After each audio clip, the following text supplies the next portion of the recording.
Good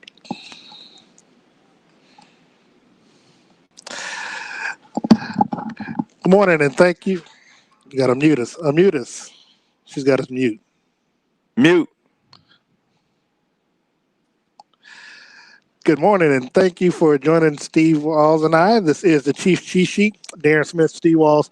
Happy New Year's, first and foremost, to you all. Thank you so very much for joining us on this Sunday morning. The last game of the year, well, last game of the regular season. First game, of course, of the calendar year for us here in the NFL. Steve, the Chiefs take on as they host the Los Angeles Chargers this afternoon, 3:25 kickoff at Arrowhead. The game will be seen on Fox. Your thoughts on today's game? Man, it's can you hear me? Yeah, I think he's muted. Can you hear me? Can you hear me?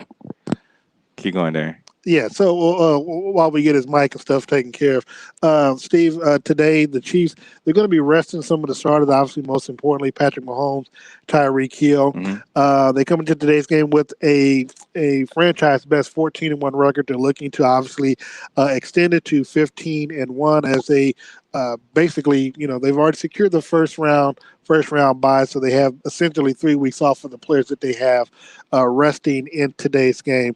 We're going to be, of course, looking closely at the other games that's going to be taking place throughout the day to probably try to get a sense of who the Chiefs might play. Of course, it really doesn't matter until next week's playoff games. And so, but what we're going to do before we start talking about that, we're going to take a quick time out to get Steve's mic and stuff taken care of. We'll be right back right here on the Chiefs Cheat Sheet.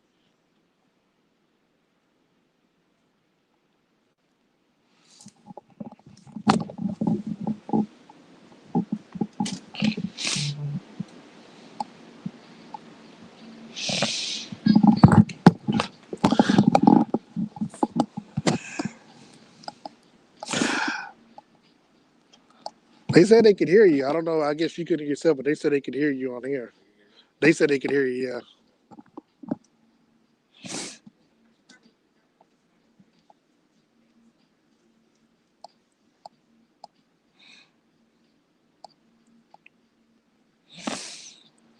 I can hear everybody else. I couldn't hear myself.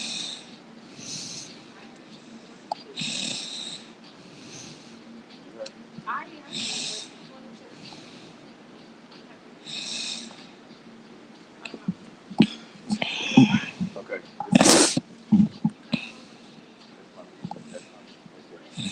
That's me now.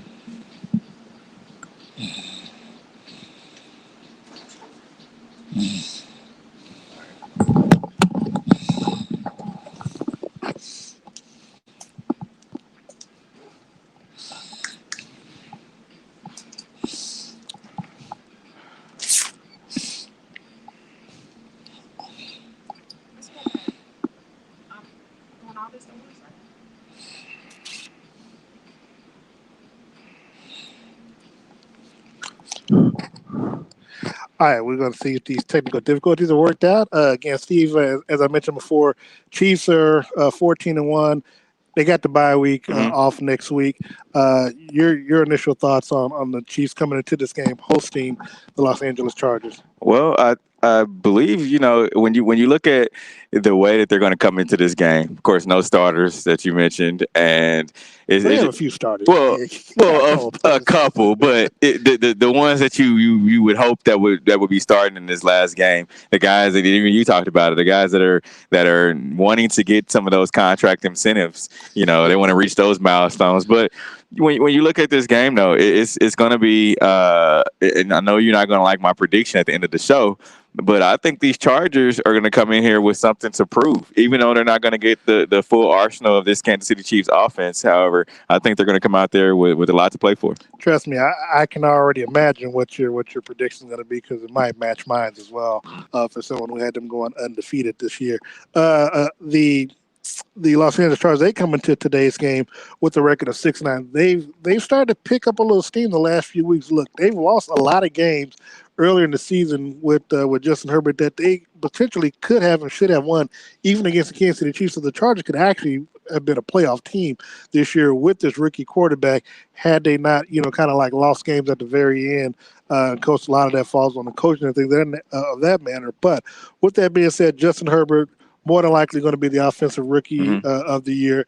4,000 passing yards. What do you see in this quarterback? I remember I asked Andy Reid, I believe it was on Friday, his thoughts on Justin Herbert, and he says that it's good for the team and it's good for the division, as well as obviously they see him as a quarterback that they plan on facing a long time into the near future. Yeah, he was a guy that was just thrown into the fire. Literally, and he's the person that you're gonna see go out there and go get it. He doesn't seem to be scared of anything or any team that he has to face, for that matter.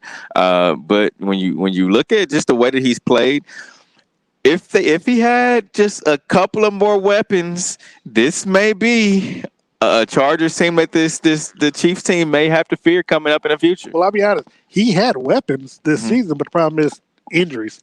Right. Just like most teams, caught up with a lot of players, caught up with a lot of teams. I mean, because he has a tight end. Obviously, he has Austin Eckler, the running back, and then of course Mike Williams, Keenan Allen. So he's got weapons, and even on the defense side of the ball, you got Melvin Gordon, you got Bosa, Joey Bosa. They just got riddled by injuries this season. I agree, and I one of the things about this Chargers team, it seems like they're always just trying to climb up that hill, and they've never reached the peak. And I think this young quarterback is. People don't want to admit to it, but he's going to be a force to reckon with. Well, as I mentioned before, after week 2 when we saw him play against Kansas City, the thing that I like about him was he's not afraid to throw the ball. I mean, he's about 6'6", he's strong arm. So I thought of him as as a younger version of Cam Newton, who's not afraid to throw the ball and fling the ball out there. Right. And because he's got credible weapons on the outside and as a tight end to kind of bail him out.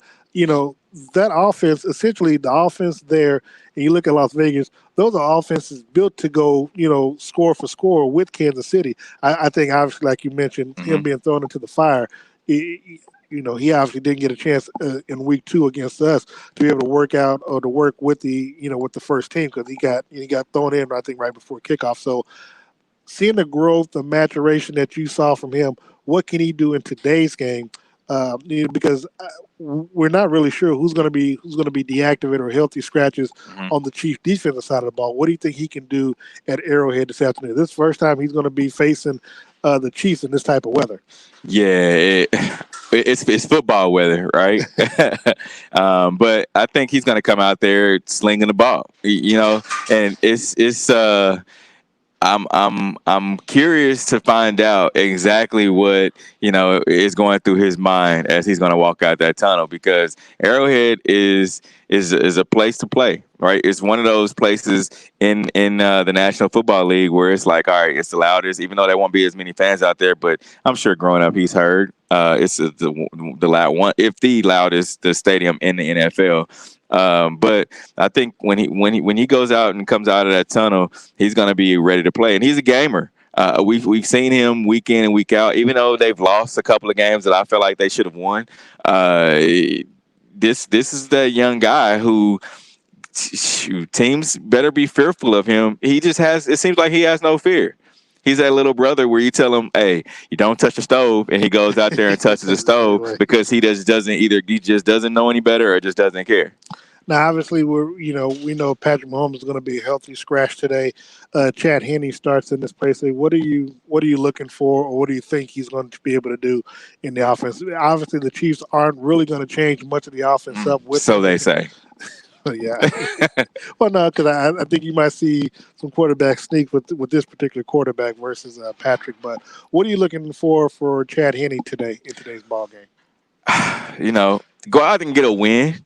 He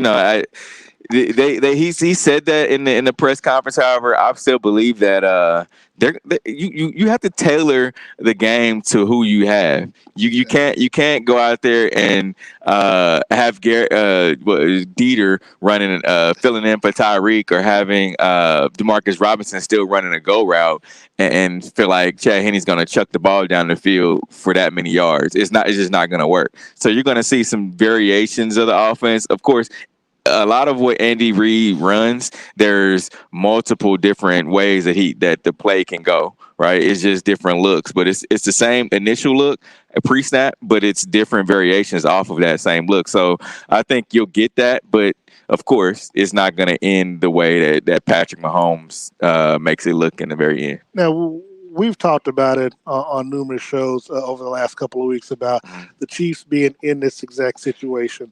I believe you and I kind of differ on the way the Chiefs are handling today's game, but overall, do you agree? Do you like the fact that they're sitting? Now, I understand why you're sitting Tyreek, the hamstring stuff, but are you fine with them sitting Patrick and perhaps Kelsey? Obviously, Sammy Watkins, he's a little bum, I think, with his calf from last week's game. But are you fine with them sitting many of the star players today? Wh- the way I like it to go is the fact that I want them to come out and act like they're getting ready to play a game.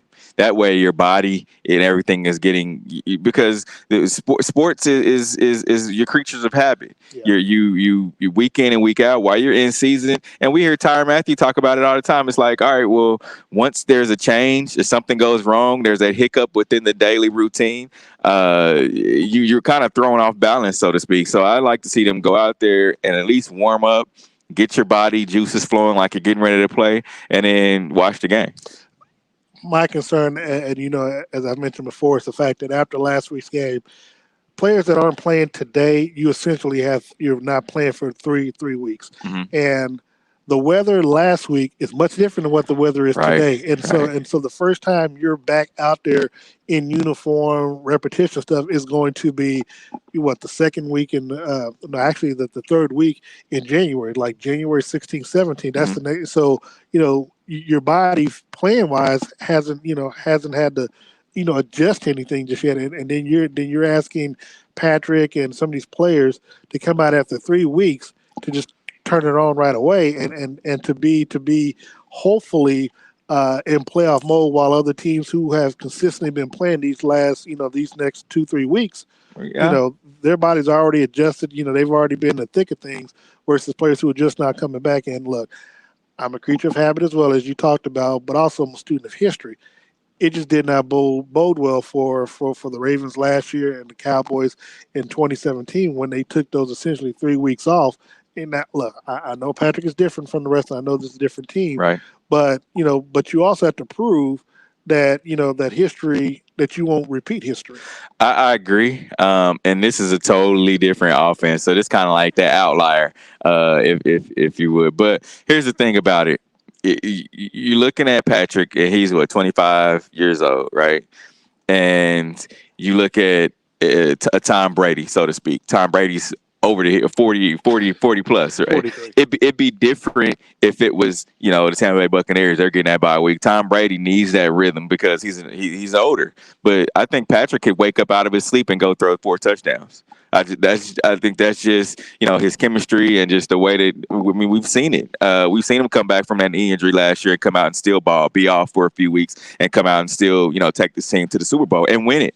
So I think looking at it from that perspective, and I agree with you. It's like you want this team to come out and keep rolling, keep the chemistry. You want the offensive line and still have that chemistry with Patrick and so forth. But I think he can get up out of his sleep and go and ball. Well, obviously, that's the hope that we're going to have when the Chiefs do face off their opponent in the divisional round. And of course, look, we're more likely going to presume that the Chiefs are going to win. We're probably going to pick them to win. Hmm. If it don't come out that way, then of course, there'll be lots of questions to be answered following the game. But looking at today's game, looks as though Le'Veon Bell is going to play in today's game. We were wondering. Of course, there's also Darrell Williams, but there are players who are being called up that haven't played much, if at all, this season. Are you looking forward to seeing anyone in particular? I want to see Byron Pringle. I do. I think he's definitely a future wide receiver for this Chiefs team. He's one of the guys that I wanted to see. But you mentioned Darrell Williams. He's a look, and I was hoping to get Daryl to talk, with the media earlier this week, but we didn't get a chance to. And I just wanted to ask him, like, man, you last year you saw, well, coming into this season, Damian Williams, he was going to opt out, so you know that they were going to draft someone, being Clyde, and you were going to be the backup to Clyde and get a lot of those reps, and so. But in the back of your mind, it's like, well, he's a rookie. I may, sometimes get the start and all that. So then they go and get Le'Veon. It's like, oh man, now I got to take another backseat to a proven, what you always say, 2-time All Pro. And now it's like, man, I got to go through all this. I sat behind Damian. I sat behind whoever. And now I'm At least you like, got to man, sit in front of Darwin. yeah. But the thing is, think about it though. But the thing about it though is, it's like now I'm behind two guys again. And after I felt like I was going to be the star, but that's the way the cookie crumbles sometimes in the National Football League. But I say that all to say this: he still comes out each and every week and balls out. Last week he had more rushing yards than Le'Veon did, and he did. But week to week, he just comes out and does his thing, and we heard. Chiefs offensive coordinator Eric Bieniemy say you always, each and every day, we're coaching these guys to be starters, but these guys are always trying to fill a position or apply for a job, so to speak. And he just comes out and balls each week. You know what? You just made the last point that I was going to say, that basically a job application, because when you look at it, we don't, some of these players are on 1-year contracts. You look at DeMarcus Robinson, this is an opportunity to showcase what you can do as a potential someone's number 1, number 2 wide receiver to get to start today, even in this type of inclement. But if you can play well in this weather, then that means that your game can travel across, obviously all types of environments. And so I do believe that someone like Darrell Williams, someone like obviously Le'Veon as well, DeMarcus Robinson, some of those other people that we don't talk about as much, with an opportunity to play today with the absence of I'm not sure if Travis Kelce. I know Travis wants to play, but I'm not sure if he is. I doubt it. I doubt he plays. But he's a guy, and hold on, real quick, he's a guy that's 30 years old. He's a guy that needs to go out there and get some reps. That way, his body can stay in that. He's not his early 20s. Yeah, but I said what I said earlier, that I agree with you that it is going to be beneficial for some of these players with the absence of a Tyreek and Sammy now to kind of get additional reps. And look, and then we also get an extended chance to see what McCole Hardman can do. Right. Because obviously, if Sammy's not here, if he's not back next year, if DeMarcus isn't back next year, well, we're going to be looking at McCole. This is the opportunity to be that number 2 receiver. Let's see what you can do in today's game. Well, I don't think he'll be the number 2 receiver. Look. Travis Kelce is as a position, but I mean he's Travis Kelce. You look at him as a receiver because he's leading all. I mean he's second in receiving yards in the whole NFL. So I don't really look at him as the tight end this year. I think he's like a receiver, so to speak. Yeah, but again, but I get what you're saying. Yeah, because obviously you want to see the type of growth and maturation that you saw with Tyreek when he came in. He was just a returner, right? And he wanted, he got a few opportunities to play wide receiver in Alex's last year, I believe. Well, Alex's his first year, his rookie season, and then the next year, he started to get more reps and started to develop on his own. So that's what fans are hoping to see with McCole. Take the same type of steps and growth that Tyreek did as a returner, then as a wide receiver, so you don't have to worry about someone going, because if the Chiefs go out and draft another wide receiver, soon it's going to be like, well, we saw what Brian Pringle could do as a returner. Do we really need you, McCole? So that's the reason why I say that it's a good opportunity for McCole to kind of step up and with the opportunity and the reps that he should get today as a wide receiver, see what he can do. And it's going to be, and if you think about when Andy Reid was in Philly, he had Deshaun Jackson and he had Jeremy Maclin. I think McCole and Tyreek could be that same kind of duo that Andy had when he was in Philly. Yeah, I definitely agree with that. Looking at it, well, let's take a quick break right quick. When we come back, let's look at the defensive side of the ball in this game between the Chiefs and the Chargers. You're watching the Chiefs cheat sheet with Steve Walls and Darren Smith.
All right, we are back on the cheat sheet. Steve Walls, Darren Smith. Once again, want to wish everyone a happy New Year's. Want to say hello to Miss Leandria Harden, who's joined us today in the chat room, along with Sugar Shane Williams, or Shaggy Shane, as they say. Steve, looking at the defensive side of the ball, do you did they say who defensively they were going to sit out today? They didn't say. Steve Spagnuolo, when he spoke earlier this week, he didn't give any inclination of who he would sit and who he would play. Okay, yeah, because because if we're thinking about players trying to stay healthy, I don't know what that means for Tyrann Matthews or some of the other players, or Chris Jones, or even Frank Clark. Someone that I know that a lot of people are hoping to see today is Juan Thornhill, and it's funny because thinking about it last week, he didn't play at all in the game, and initially when he came back this year from injury, I believe he started coming right out. I think if not the first game, the second game he was starting in the lineup, and then it just seemed like his playing kind of diminished, and then he's just not playing at all. Do you know what's going on with that situation? Well, Juan is one of those kids who is talented, right? He just the thing about when he had limited reps, I think it was more or less to get him prepared for the playoffs. I think if this team had been, let's just say, if this team had been a 500 type team, then you think about, all right, well, why isn't Juan out there contributing, trying to help this team get over the hump? But this team is the record display is what it is, and it's like, all right, well, Juan, we don't need you right now, so to speak. We wanted to make sure that you're healthy going into the playoffs when we really do, because we know you can go out there and ball. Yeah, I was just curious because I don't think that there was any particular play that that I was able to see that he might have tweaked his leg or something. And I think when you hear Juan talk, he said that because Tyrann tore both of his ACLs and had to come back from both of them. You see the player he is, and he said, well, Tyrann's always told me that I'll be able to. It'll feel like I'm right there making the play, but I won't be able to make the play. I'll just be inches away or seconds away from being able to do it. So I think he's relayed that same message to Steve Spagnuolo because you see everything on game film. The eye in the sky doesn't lie. And when you see that on game film, it's like, well, why didn't you make this play? His response just has to be, hey, I'm trying to get there, but I just can't. And so it could probably have been a couple of those plays where he just wasn't able to get there, and they're like, all right, well, we want to try to ease you in instead of just throwing you into the fire. Obviously, special teams might come into effect today. Harrison Butker, Tommy Townsend has looked good lately with his punts, but of course, but you look at the other side of the ball.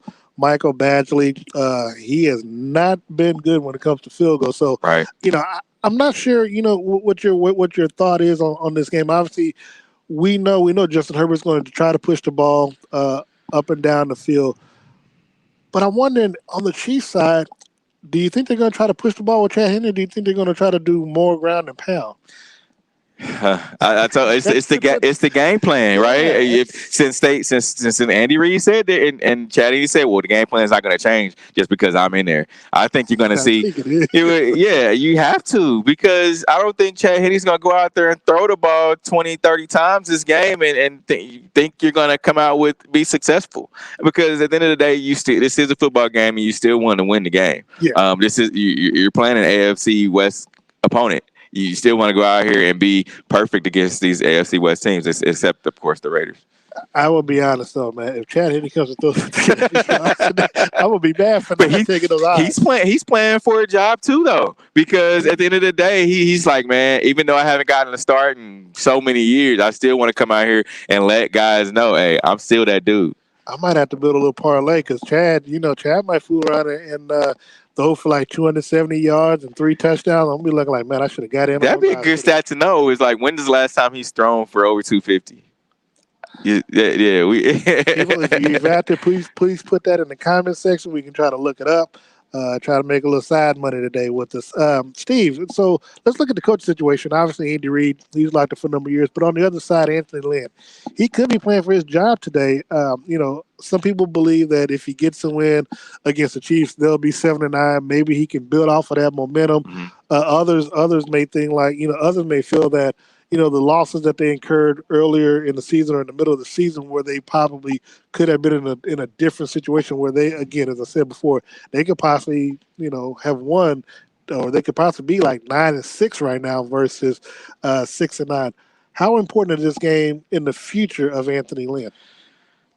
Man, I think it's very important. I mean, he's a guy that you look at. He's been with the Chargers organization for a few years now, and I feel like they're either gonna roll with him because you have this new quarterback at the helm, and of course you brought him in. You are the one that's coached him up this season, but it's the fact that how he was thrown in there too. You have to look at it from that. But you haven't been successful in the past few years against this Kansas City Chiefs team, and everyone is building their team to beat the Chiefs. And you just have to look at it like you always say that too. And I think if Anthony Lynn is gone, I would bet my bottom dollar that Eric Bieniemy will be the coach of the Los Angeles Chargers. I don't disagree with anything that you just said. I would say that he did split with the Chiefs 2 years ago when the Chiefs when they came here and beat the Chiefs, I believe, on a last second play. Yeah. They beat Kansas City. So, because I think that year they were 12-4 as well, along with the Chiefs.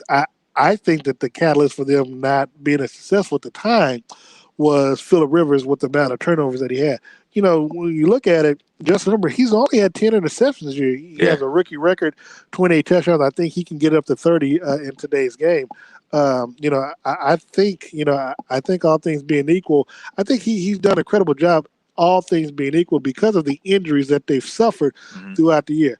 I'm not sure whether or not he gets the same leeway as it relates to, we got a rookie quarterback in first year, that other coaches, would get. But I do believe if he can last, if he can pull off a win in today's game, I think that would be just enough to keep him there, because you got to remember the Chargers, they also don't like to pay it. They also don't like to pay players and coaches as much. I know they did with Bosa. So look, there's going to be a lot of things that are in effect about that.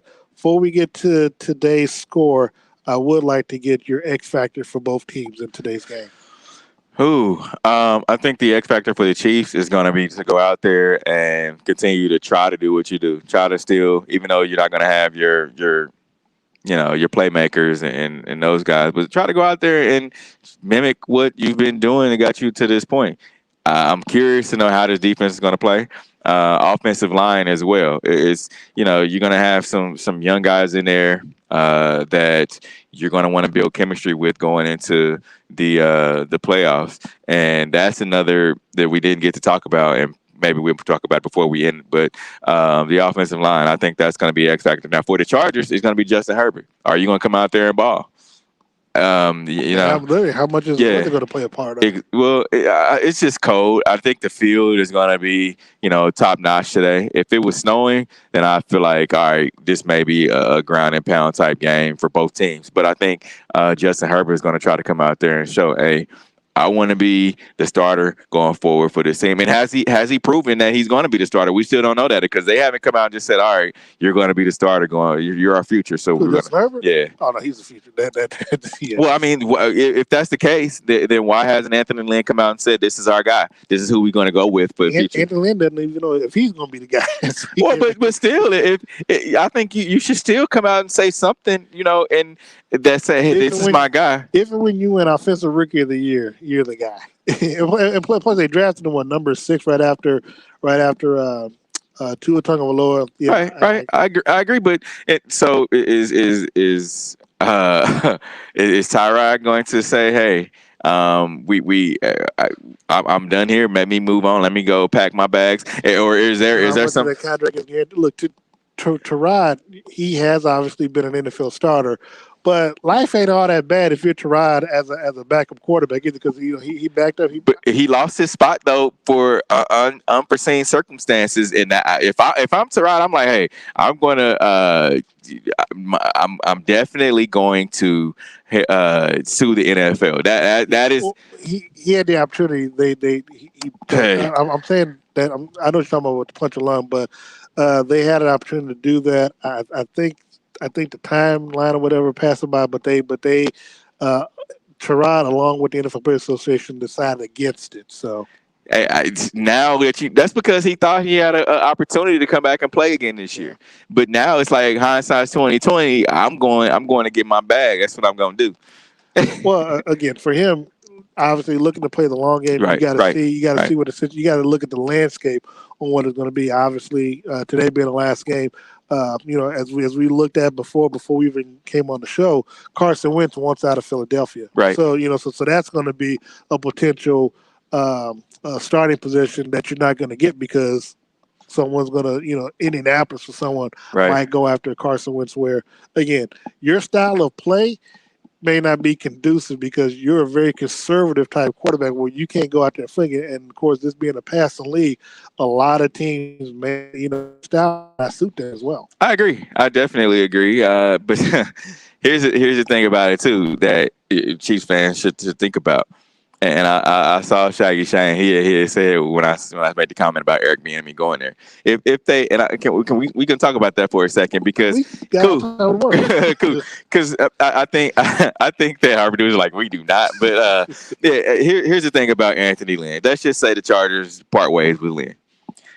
Who's the best candidate to go out there and help this young quarterback succeed? Well, Who's the best candidate? well, first of all, I would think Eric Bieniemy. Others might say somebody named Kafke, so I have no idea. No, man. Let's just call it spade a spade. I believe it's Eric Bieniemy. Yeah. He's from the Los Angeles area, and why wouldn't you? He's played for the Chargers. Why wouldn't you want to go back? And even though we're in San Diego at the time, why wouldn't you want to go back for this organization that you play for in a city where you're from? It just all makes sense, and it's a Cinderella story to me. I would only want Eric Bieniemy to end up with the Chargers if he's bringing us along with him, so we can enjoy the LA sun, the LA weather out there. No, look, I don't disagree. I still for some reason I'm kind of partial to him going to Houston. But look, if that happens and he does go out there, I think it would be a good situation. It would be a great situation. There's so much potential though in LA, even though no, I'm not disagreeing with you at all. There's potential in Houston, but I feel like Deshaun Watson is what he is, right? I think he's shown what his ceiling but is. No, I'm with you. Out there in LA again, if you can get the players healthy, right, and have them just stay healthy, and then depending on how you draft, you can draft someone that could come in to start, or someone credible. You got to look at the pieces and see where you can improve. I think that the Chargers are more of a ready-made playoff Super Bowl contender team for Eric Bieniemy to go to than obviously Houston and some of these other places. And it starts with a guy that's under center, right? And and you have a guy that we talk about the ceiling. His ceiling is we don't know what it is right now. He has unlimited potential. Plus, to your credit, he's on a rookie deal along with the running back. So yes, so you do new stadium. It's just so much, man. I think the Chargers, they have some money to play with. I mean, they're not paying a lot of they're not paying a lot of guys. And most of just got a big contract, but I think Melvin Ingram, I think he's okay as well. So but if I'm the enemy, I'm building the defense out. For sure. Yeah. So, yeah, I do. I think that we're and we're gonna wrap up here in a couple minutes, but Eric Bieniemy in the AFC West, that could be something the Chiefs fans don't want to see. Yeah, I'm with you. Final score on today's game, man. Chiefs 14-1, trying to move to 15-1 or drop to 14-2. I think the Chiefs have dropped to 14-2 today, man. I do. I think the Chargers are going to come out here. They have a lot to play for, and I'm not saying that the Chiefs don't have a lot to play for. However, I think the Chargers and Justin Herbert are going to be too much for this Chiefs defense. Wow. And to give you a score, I'm going to go with It's gonna be interesting, man. I think I'll give you a score of 27-21. I it's funny because I've had the Chiefs going undefeated, Hmm. um, and the fact that they're kind of they're sitting Patrick and others. I should be able to make an addendum, because that was part of the factor. Chiefs are 5.5 point underdogs as well, so I think that.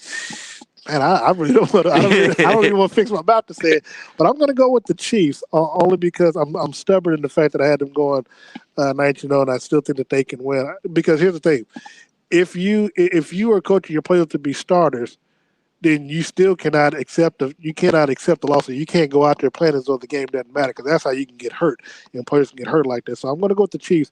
I'm taking the points as well because they're 5.5 point underdogs, so they can lose, but just don't lose by 6 or more. So I'm going to go with the Chiefs in this game.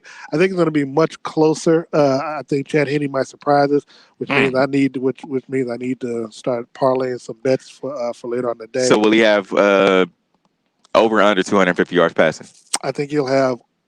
I think he'll have 200. I think he'll have over. I think he'll have over 250 yards. Because look, and I'm just going off of what they say. If they say that they're not going to change much, then we should be seeing him throw the ball. And again, because I think in a situation, unless you're going to run the ball to try to keep Justin Herbert on the sidelines, I look again. You're auditioning for other teams, perhaps. So You are. Gotta give you a score. I was going to say the Chiefs 27, the Chargers 24.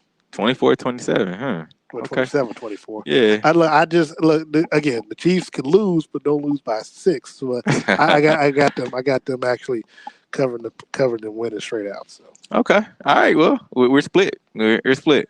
I think Chiefs fans they don't want to hear my prediction, but it is what it is. His name is Steve Wall. At Steve Walls KC, bring the heat because I'm ready. Understand something.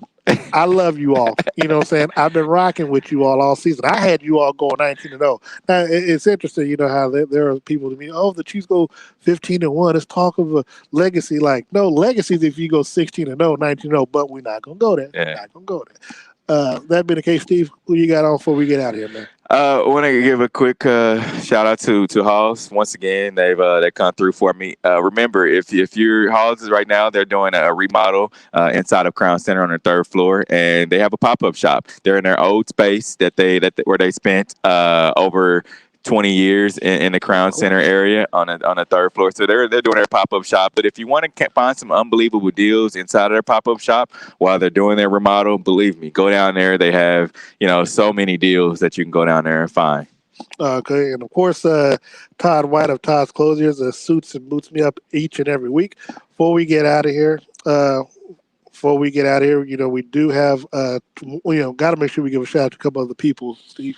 Yes, I want to give a quick thank you to Miss Chef Anita Moore, who we're broadcasting right now down at Soiree Steak and Oyster House on the 18th and Vine, inside of the 18th and Vine Jazz District. Remember, you can come down here. They have a 1 p.m. tailgate to watch the Chiefs game and come down here and have some unbelievable brunch. All right, I want to make sure I say hi to Miss Whitney. I know she's down there watching us in Dallas, Texas. Before we get out of here, I got to say and got to give a shout out to my mom, Nina Howard, retiring after 40-plus years as civil servant here in Kansas City. You know what I'm saying? We got the black woman magic going on out here. And look, she provided, she did the citywide health fair here in Kansas City for about 15 to 20 years. She member of the Jackson County Courthouse, a family courthouse, Freedom Incorporated. So she was a legislative aide to my pastor, Bishop Tyndall. So, of course, people who know me in the political field know me as Nina's son. So that's how.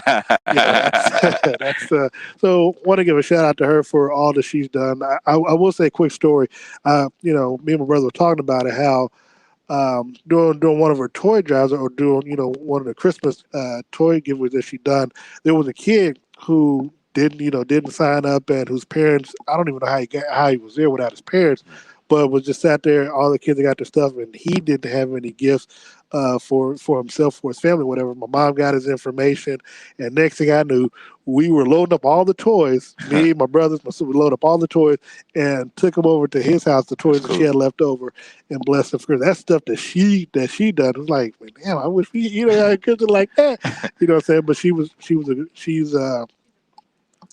a she was a pillar in the community. So Shout out to moms. so I want to thank her for all that she did for Kansas City and the people of Kansas City. Hopefully, you appreciate what she done. But until Monday, when we come back for the Red Hour, this is Darren Smith, Steve Walls, Chief Cheat Sheet. Go Chiefs.